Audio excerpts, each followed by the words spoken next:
Hello, students, and welcome back to our Idiom of the Week in our English Expressions video series. In this 24th video in our Idiom of the Week series, we will be discussing tongue-in-cheek.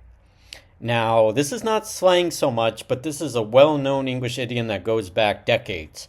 Even I've heard it from people in my own family, tongue-in-cheek sometimes. And it can be used both in a written style and in conversation.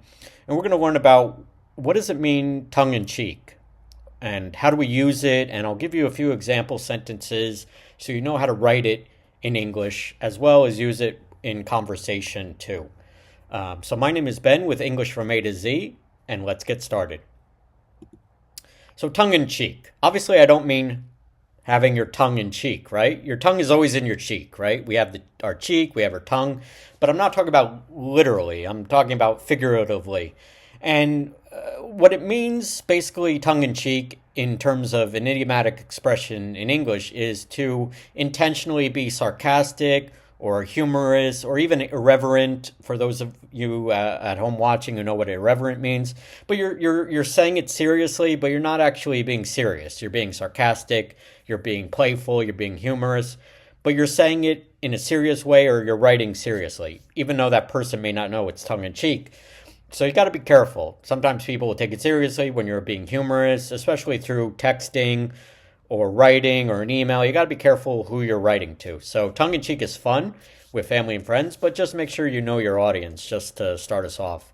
But I don't mean tongue-in-cheek. Like, I'm not literally talking about your tongue in your cheek. It's basically an idiom or a figure of expression that we have in English to intentionally be sarcastic or humorous, but in a serious manner or way.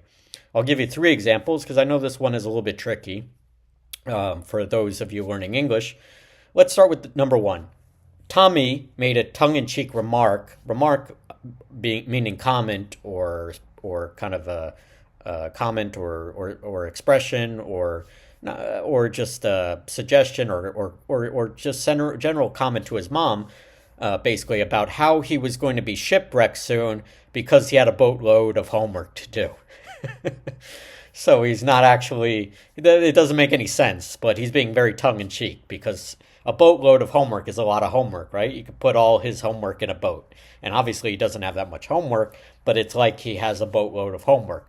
So he told his mom, Mom, I'm going to be shipwrecked soon because I have a boatload of homework to do. So shipwreck means he's going to crash because he can't do all of his homework. There's too much. It's going to sink his boat or his ship. And this is all a figure of expression. So that's what we mean by a tongue-in-cheek remark. He's being very playful and humorous to his mom. Also being sarcastic because she'll know what a boatload of homework is. But when he says he's going to be shipwrecked soon, she's going to be like, what? What do you mean you're going to be shipwrecked? Well, I'll be shipwrecked because I got a boatload of homework to do. And if he doesn't do the homework, if he doesn't get the homework basically done or finished, he's going to be shipwrecked. He's going to sink, and his grades will probably sink. So I thought that was kind of like a way of it being very humorous too, but he's saying it seriously when he does it to his mom in this case, talking about Tommy here in this example. So that's number 1. Number 2, and this is general, his or her tongue-in-cheek suggestion that Mondays should be canceled went viral among frustrated office workers. So basically, everyone does, not everyone, but most people don't like Mondays. Maybe you do like Mondays, but Mondays, it's the beginning of the week. Maybe you're tired. Maybe you had a great weekend. You didn't want it to end. For whatever reason, Mondays, can be difficult.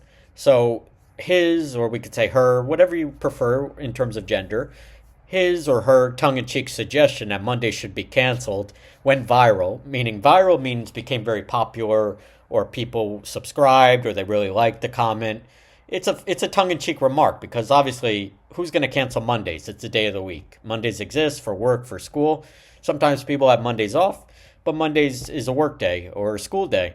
So sometimes frustrated office workers, and not just office workers, but people in general, they want an extra day off. So suggesting Mondays be canceled is kind of a tongue-in-cheek way of being sarcastic about, I hate Mondays so much, or I dislike Mondays, so I want them to be canceled, even though nobody can cancel a day of the week.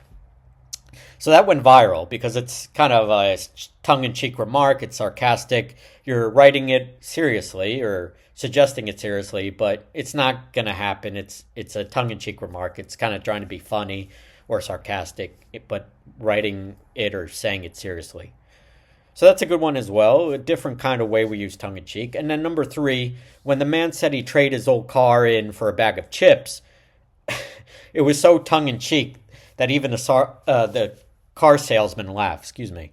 So when the man said he traded his old car in for a bag of chips, and now a car, even though it might be old or you've used it for a number of years, nobody's gonna actually take a car from you for just a bag of chips, right? A snack.